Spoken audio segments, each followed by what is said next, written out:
김건희 여사의 도이치모터스 주가 조작 연루 의혹도 염두에 둔 듯 윤 대통령은 검찰의 무혐의 처분을 강조했습니다.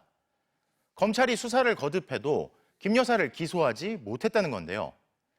하지만 유독 김 여사에 대해서는 황제 조사와 부실 수사 지적을 받았던 검찰이 결국 기소조차 하지 않았다는 점이 논란인데 국민 눈높이와 대통령 해명이 동떨어져 있다는 비판이 나옵니다.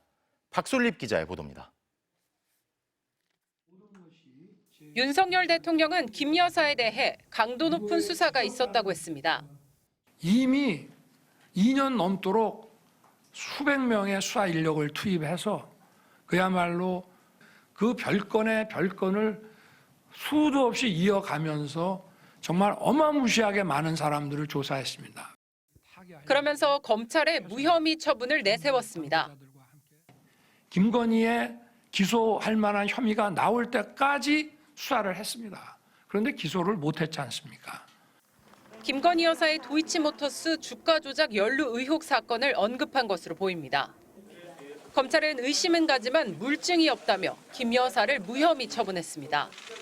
검찰조차 7초 매도는 의심스럽다고 했습니다.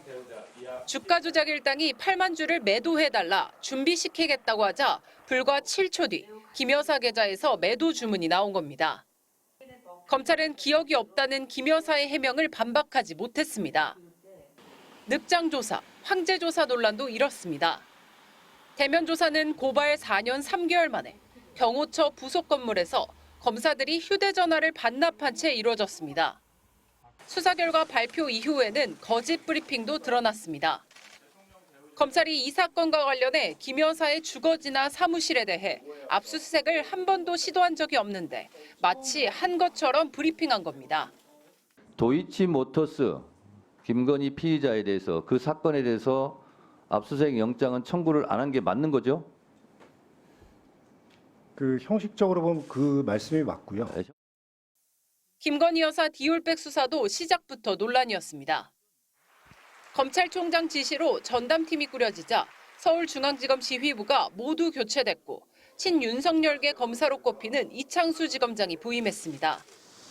압수수색 한 번 없었고 통신 내역도 들여다보지 않았습니다. 검찰은 결국 김 여사 진술을 그대로 받아들여 무혐의 처분했습니다. MBC 뉴스 박솔립입니다.